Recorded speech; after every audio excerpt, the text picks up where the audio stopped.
On this week's Clear Voice, Bishop Edward Braxton of Belleville, Illinois, speaks on the beauty of the new Roman Missal. He explains how it can help Catholics be more attentive and pray more productively. We also begin a three-part series with Monsignor David Yeager, a Franciscan of the Holy Land and currently a judge for the Roman Rota. For many years, he worked as a legal advisor and academic expert on the question of Jerusalem. All that, plus Matt Weber's second week of Advent reflection. Those stories and much more right now on Clear Voice.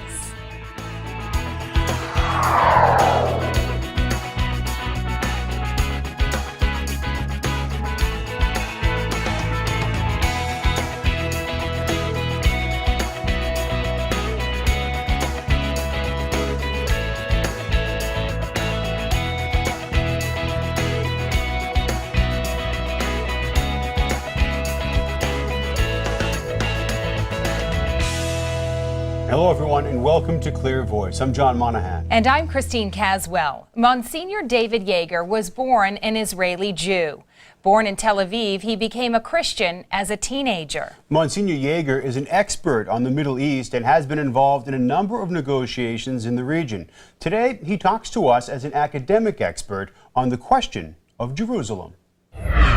It was the dilemma that confronted the United Nations organization when it deliberated on dividing the Holy Land between two national states, an Arab-Palestinian state and a Jewish state, and was aware that in the Holy Land there were rights and legitimate interests that belonged to a very large part of humanity, and that cannot be left for regulation by one national state or even by the two states together.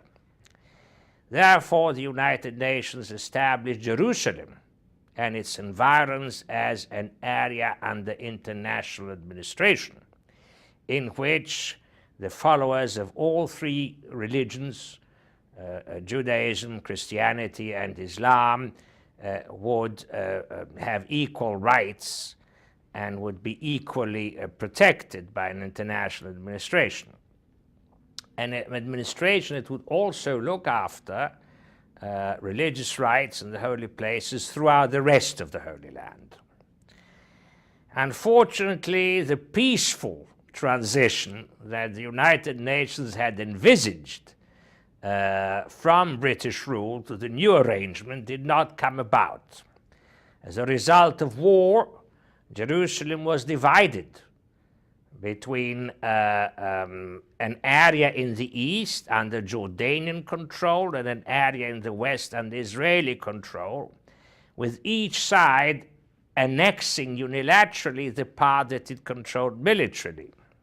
In 1967, again, the situation on the ground changed when the entire area came under Israeli control. What never changed is the legal situation. The legal situation being that an area of Jerusalem and its environs is not available to any one nation or even to any two nations to decide upon without international approval, without international resolutions that would change the status of an international city, the corpus separatum, a separate territory, and open it up to negotiation between no longer Jordan, but Palestine on the one hand and Israel on the other. It is expected, of course, that under present-day conditions, when that happens, Jerusalem, the areas of Jerusalem, will be distributed between those two national states according to the usual criteria. But that the United Nations will not approve of any disposition unless the purposes that it had in 1947 were met today. This is in essence the question of Jerusalem in relation to the peace process in the Holy Land. Yes, there must be peace between the Israelis and the Palestinians, but there must also be an internationally recognized resolution of the need to provide equal protection and freedom for all in Jerusalem and environs. And this can only be done through an international instrument, say a multilateral treaty. The Holy See is on record for many years as insisting on this application of international law, on having at least the purposes of the internationalization resolution met before the area is opened up to a political disposition. The most precise and most solemn expression of these expectations of the Catholic Church can now be found in the preamble to the 15th February year 2000 basic agreement between the Holy See and the Palestine Liberation Organization, where in the preamble, in effect, the Palestinian side adheres to the long-standing position of the Holy See that Jerusalem must benefit from an internationally recognized special statute, detailing its main elements, such as the legal equality of the three monotheistic religions, their institutions and their followers throughout the city, the right to religious freedom, freedom of religion and conscience to all within the area of Jerusalem, preservation of the special character of the city of Jerusalem, the observance of the special legal regime called the regime of status quo that governs certain major holy places, as well as, in general, freedom of access to the holy places of the three religions, freedom of worship in them, and freedom of administration of them by those who own them, respectively. These are the main principles, and therefore it is opportune that as once more, as indeed when has it not been the case, so many voices are heard calling for negotiations for peace in the Holy Land, this particular specific element of any search for peace should be borne in mind. And next week, Monsignor Yeager talks about peace being critical in the Holy Land. As Americans move out of rural areas toward the cities and suburbs, the Church is adjusting to the population shift. Catholic News Service's Julie Asher has a look. A trend continuing today is the movement of people in the U.S. and the profound impact this has on Catholic life and practice. Among the impacts are wholesale parish and school closings and consolidations in older cities and rural towns, and pressure to build new facilities, churches, schools, and social service institutions to meet the growth of cities and suburbs of the Sun Belt. As a church in the United States, we can become very focused on the issues that surround closing parishes, and often enough that's an area where the population has declined and there are fewer parishioners able to support the infrastructure. And it's the challenge of how to deal with that in the most pastoral way, those realities, without losing touch with the enormous growth that's occurring in other areas. One example, in the last 10 years, the Archdiocese of Atlanta has added over 500,000 Catholics to the Catholic population of the Archdiocese. The Archdiocese has been on a great building surge, and they have added 10 additional parishes. But when we stop and think that it's 10 additional parishes, but there's 500,000 new Catholics, also in a diocese where the parishes basically were full beforehand, that it's still not catching up. And I think we need to kind of attend to that reality of the huge number in the growth areas that we're still missing. That quite honestly, there's not a space in the parking lot and there's not a seat on the pew to bring them into church. And these are folks who are seeking to be connected, and that challenge of how to respond to it and yet Clearly, the practical reality of building churches, of staffing and organizing this is quite complex and challenging for the diocese there. In Washington, I'm Julie Asher for Catholic News Service. Coming up next on Clear Voice. Because the new translation, being more faithful to the Latin, some of the sentences are longer, a little more complex, sometimes more poetic. Easy and free.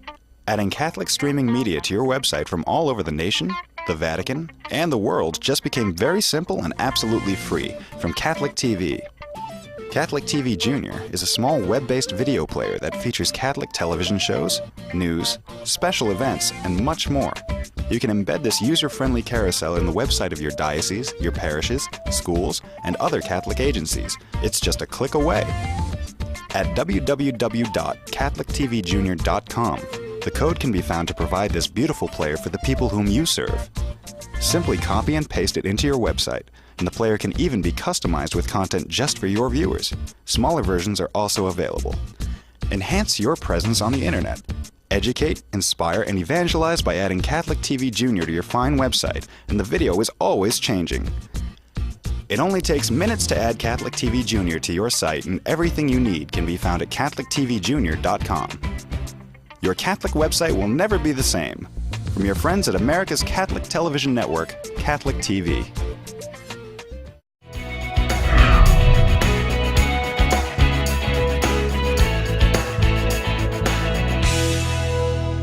Now that we're into the second week of the new Roman Missal, many Catholics in the pew are still trying to figure out just how these new terms work. And John, many continue to question why the changes needed to be made. Bishop Edward Braxton, the Bishop of Belleville, Illinois, spoke with Catholic TV's Kevin Nelson. He explains what these new changes can bring to the English-speaking church and how this poetic language can enhance prayer life. And joining us now is Bishop Edward Braxton of Belleville, Illinois. And thank you so much for being with us, Bishop. To be with you. I thought we could talk about the new changes, the new Roman Missal, and I know you've written about it and spoken about it, and I wanted to get some of your thoughts on the aspect of people coming through with the changes and sort of reflecting, being able to reflect more fully on the words and how this could possibly lead them into a more deeper understanding of the Mass or more participation in the Mass. Well, of course, it is not primarily a change in the Mass, but simply a more complete translation of the Missale Romanum. And I think for some people, there may have been the feeling that, oh, this is a big burden, it was something we have to deal with.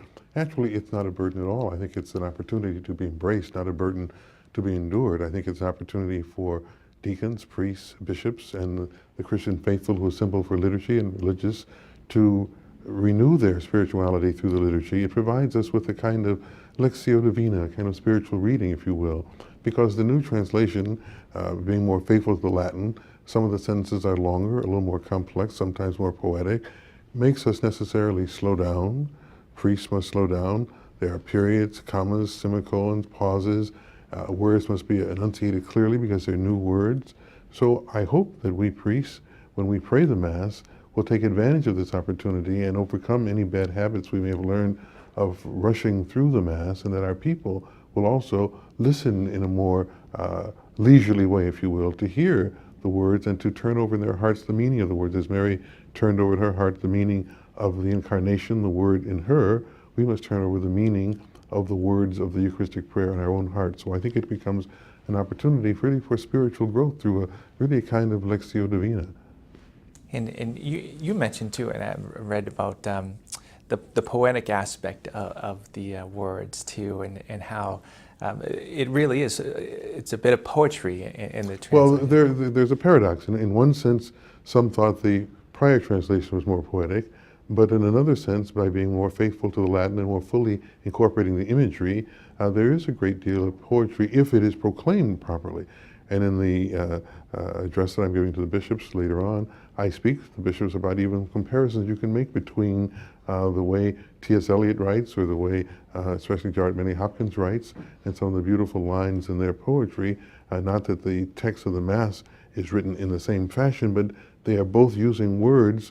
They're bending language in a way to try to create an inbreak into the realm of the sacred, into the realm of the spiritual, by precisely not using everyday language. I think some people had thought that, well, the translation that's been in place since the council is very informal in their view. And sometimes some priests have taken even liberties with that and making it even more informal. But in a certain sense, the prayers of the Mass are not everyday language. It's a very specialized language that is intended to help the priest